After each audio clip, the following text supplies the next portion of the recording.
Gururaj, it's a pleasure to welcome you. Thank you. Interesting market space. We talked about AI in financial markets.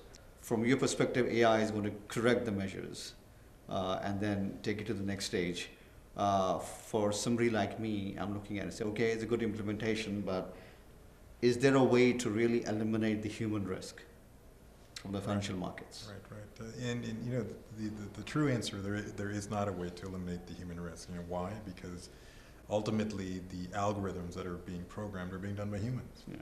And there have been cases, Knight Capital years ago, their algorithm that they were using to essentially manage risk, market making activities went awry, and they ended up losing an enormous amount of money. It was essentially in 5 to 7 minutes, the firm went bankrupt, literally like that. Yeah. So that will be a continuing risk, and it's a risk that's difficult to legislate. But you know, more and more individuals in this space are cognizant of this risk, and so they frequently test their algorithms to make sure they're robust in multiple market environments, but also the hardware and software infrastructure in place gets tested frequently. So you know, the risk won't be eliminated, but it can certainly be minimized, and ultimately there can be safeguards built along the chain from the point at which a transaction is initiated until it's completed to prevent some of those things happening, such as the New York Stock Exchange has circuit breakers for various stocks, in part for exactly these reasons, to stop a runaway algorithm for causing too much damage in the equity market. Yeah, just to build upon what you said, Lehman had a similar problem. That's when it started tumbling down. A few years back, Barclays in London had a similar rogue trader who did this. So one of the first industries to really focus on securing and looking at the risk management are the financial industry. So where do you think AI is going to be applied, and how is going to be not only beneficial to avoid this risk, but also a better experience for the industry and for the consumers on the other side? Sure, there's a number of different areas.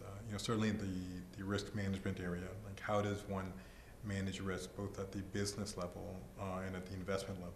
Business level is the operations, the front and back office, how securities get processed, how do the various personnel involved, they look at the securities, the data that's coming in and transacting, and what parts of that process can be automated.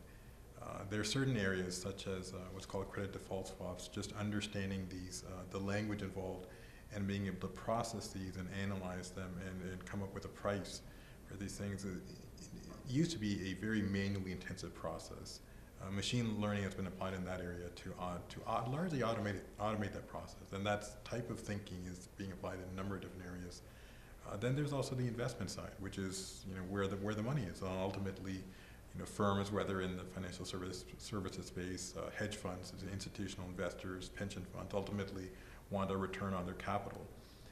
The bulk of strategies in this space, which is trillions, is largely fundamental and discretionary, which means you think traditional ways and you make decisions with any really sort of systematic process. More recently, there's quite a bit of capital being committed to systematic strategies. It's probably around 300 billion or so. But under that umbrella, only about 4 billion is in pure AI strategies, in part because there's a lack of understanding. And also it's a very complicated area.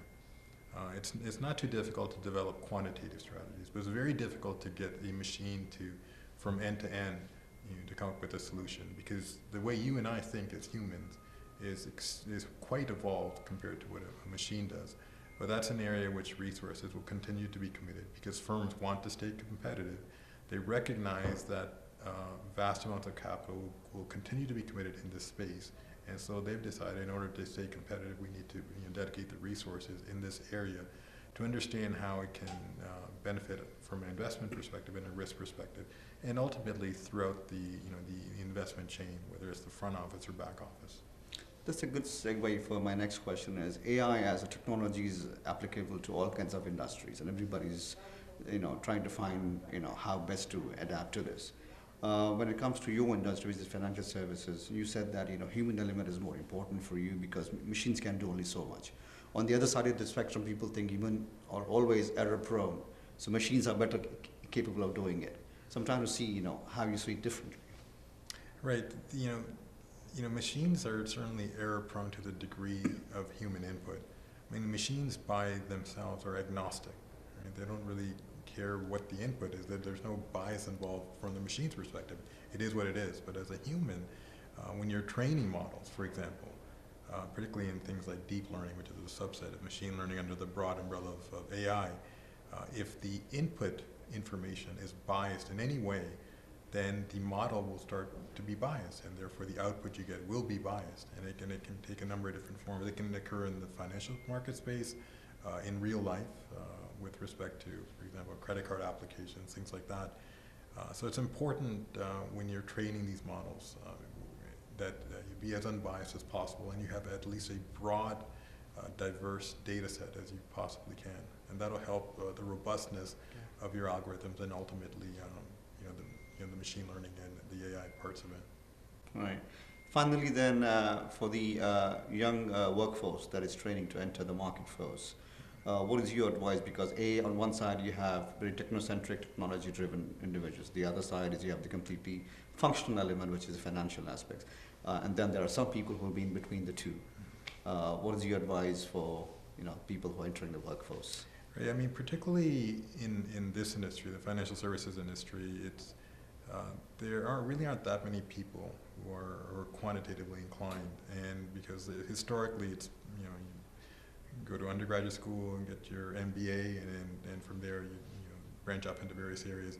I think it's important to be engaged in a quantitative sense, at least at the undergraduate level, if not the graduate level, as much as you can, whether it's by taking coursework, learning languages such as Python, C++, learn as much about quantum computing as you can. Having said that, because I think there's a strong human element, I think it's important to develop that side of your overall character as well, and whether that's through language, history, art, music, things of that nature. That by balancing both these areas, you can be quite well-rounded individual, and I think those type of individuals will tend to succeed over a longer period of time than focusing on one area or the other. Okay, that's good advice. Thank you. Appreciate you coming and sharing your thoughts. Sure. Thank you very much.